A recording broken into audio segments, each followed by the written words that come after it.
Okay, well, I'm going to attempt to do this again. I wasn't able to get this done yesterday because I had a horrendous hiss, and I'm really hoping that it is not a result of the space heater that I'm having to use to warm my room, because my room is always the coldest house.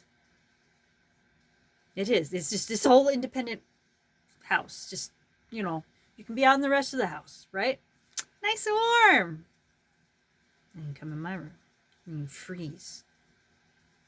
So I'm redoing this, like I said. I'm here to talk today about a couple of reading apps that I came across fairly recently. The first is Dreamy, Dreame, and the other is Joyread. There's a bunch of other similar apps out there, but these are the two that I've tried out so far. And I have mixed feelings about them. I like that they are paying their authors. It's kind of like fan fiction without fan fiction, you know.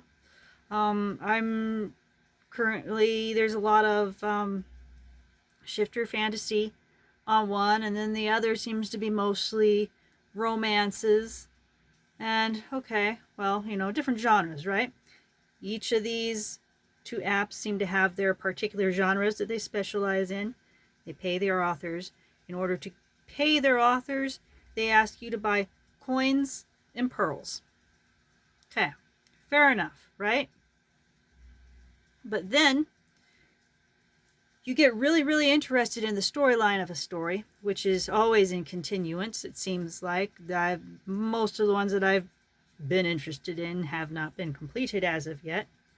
So you're stuck waiting for updates, which is fine. I mean, it's kind of like way back in the days when I was younger and hung out on fanfiction.net reading fanfiction. But on the other hand, each of these updates, each of these chapters is on average around 4 pages.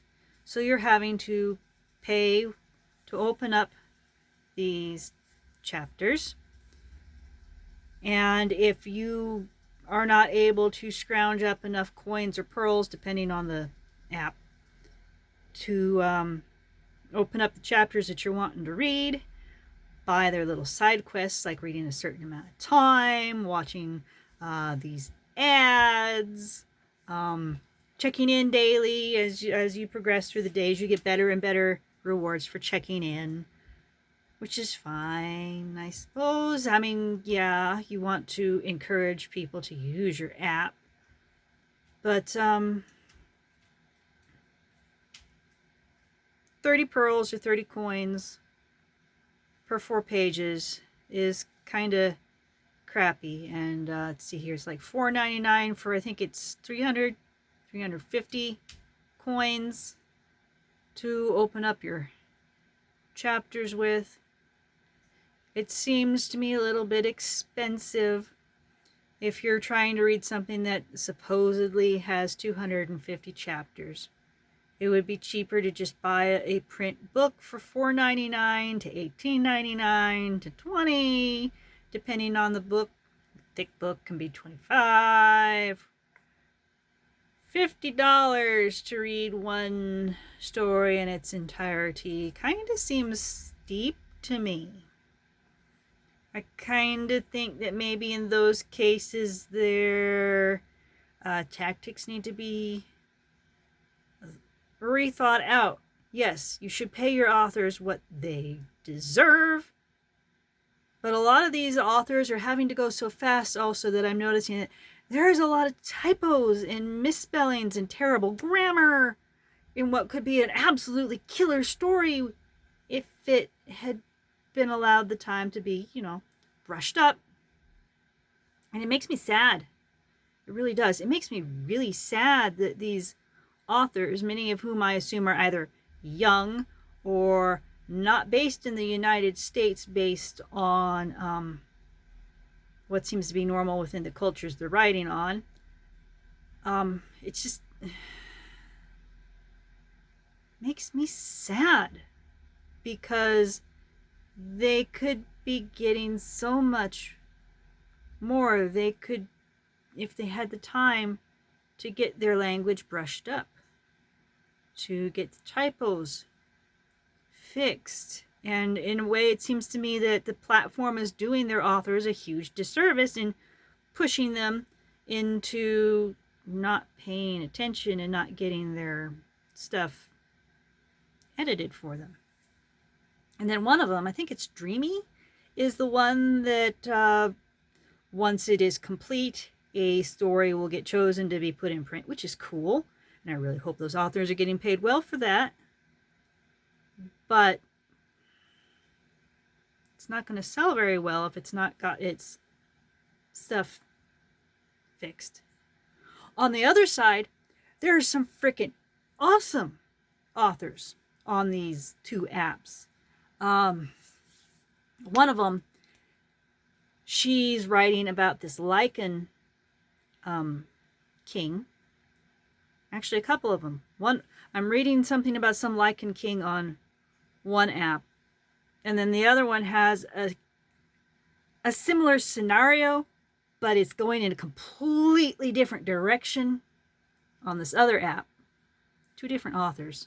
I'm assuming that they got prompts that were given to them to write from. And their stories are doing great. Minimal typos.